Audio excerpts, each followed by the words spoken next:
we have Aspen's litter of Schnoodles, her two little girls, and we have our extra cockapoo of the day. This cockapoo is just needing to burn off some energy, so she's getting that done while I videotape the Schnoodles. So Aspen's girl number 1 is the blue merle. There she is right there. She has little white socks on the front. She is a cute little thing. And girl number 2 is the sable. That is just such a beautiful color. They just have the black and brown mixed more and more as they get older. It lightens, and there's so many shades of brown and gold and black all mixed. It's really a beautiful color. They keep a dark mask on their face and dark feet usually, but the rest lightens up quite a bit. And there she goes. Fuchsia's cockapoo is just having a good time in there. This is Fuchsia's girl 1, if you want to know. All right, so these Schnoodles are very social. They are 100% non-shedding. They love to play, but they also are quite cuddly. They love to sleep with you.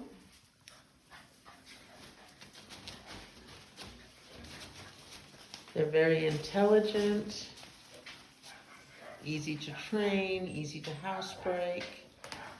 The one thing that Schnoodles are prone to is chewing. So when you have a Schnoodle puppy, you want to be sure you have lots of bones. Let's see, I have a bone here. See that smoked bone? They love those. They love squeaky toys. They love half-inflated balls.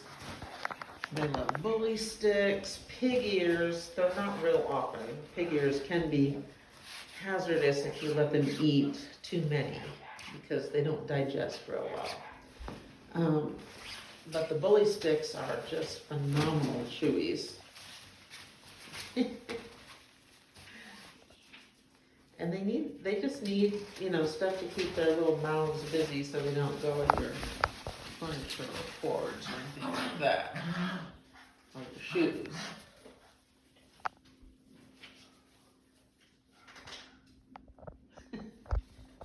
This fuchsia pup is having so much fun today as we put group after group of puppies into videotape, and she gets to stay in and play.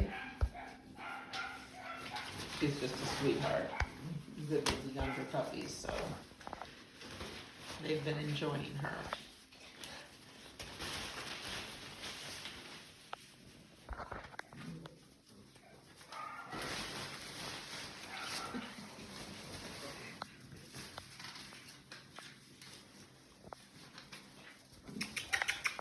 Hey babies, come here, that's a good girl.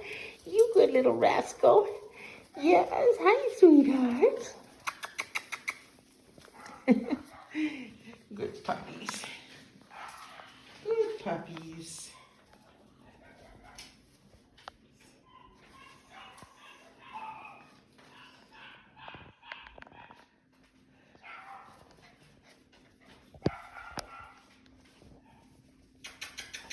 Good girls. Good girls, yes. Sweet babies. These two girls are super cuddly. We bring them in the house in baskets, and everyone gets to pass them out and cuddle a puppy while we sit on couches or chairs or whatever we're doing in there. And these two girls, oh, they love it.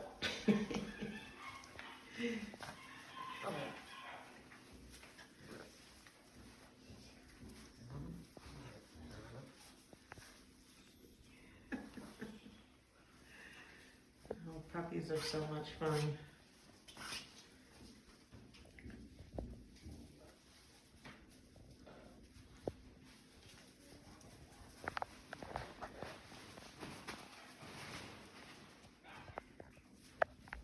So I like to teach puppies to sit by about 10 weeks of age. They can learn to sit real quickly. You can do it actually sooner than 10 weeks, but by 10 weeks, I like to have a puppy that sits right away as soon as I say sit, and I give them a treat. So the way I train them to do that, actually my whole puppy training thing takes me 3 to 5 minutes a day. That's it.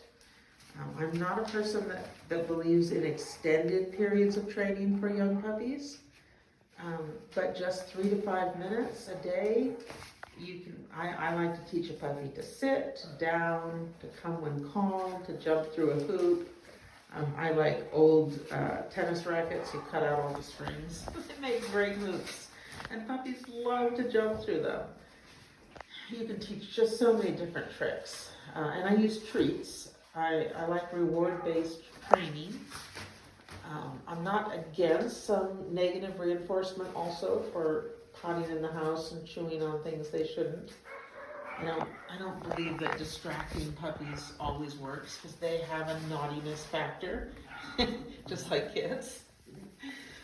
Sometimes you do have to say no, and you have to mean it. But with training to do tricks and sit and down and that sort of thing, I like a treat. So for sit, I hold a treat in my hand, I show it to the puppy, let them smell it, and then I say sit and push their bottom down, and as soon as the bottom is down, I feed the treat. So they're already smelling the treat in my hand when I'm saying sit, and I don't say sit, sit, sit, sit, sit. I just say sit once, I push the bottom of the puppy to the ground, and I feed the treat. And then I tell her what a good girl she is, and how wonderful she was to sit. I might even give her a second treat to show her that she has really pleased me. And then I do it again and again. And the more you do it in this short period of time, so at 8 weeks, 3 minutes is a lot of training. So I might try sit maybe 5 times and then let that go, and then I'll train the puppy to come. So I'll say, come on, little panda bear, come to me, and I'll give her a treat as soon as she looks at me, and then pretty soon she'll take a step toward me and I'll give her a treat, and then pretty soon she wants more treats, so she comes right to me and I give her several treats. You really want to reinforce with treats the things you want your puppy to do. And coming is really important. A good recall is very important. So lots of treats, lots of encouragement that she's such a good girl, and just that short period of time. If you can make yourself do it every day, you will not believe how well trained your dog will be. No amount of classes can make up for 3 minutes a day, every single day. And the other thing you should do with your puppy is when you're holding, so you're sitting on the couch, for instance, and you're holding your puppy, relaxing, and you want to feel her feet and tug on each one of her toenails and put your finger in between the pads of her feet and wiggle it. And all of that gets her ready to be groomed. You want to play with her ears, with her tail.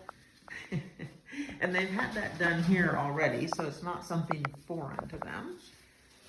But it's good to do. Everything you can do. Open her mouth, feel all her teeth. Say, let me look at your teeth, baby, and don't bite. And if she bites, a little snap on the nose won't hurt her bit. Puppies have sharp teeth, and nobody likes to feel those teeth. But the more that you can get your puppy used to and enjoying, the better. And what I tell people is puppies have no rights, they have only privileges. So if your puppy decides, oh, well, you can't touch my teeth, well, that's a privilege that you can revoke at any time. So yes, indeed, you will touch her teeth. If I have a puppy object to anything, that's the very thing I'm going to spend my time on, is getting her used to whatever it is she objects to.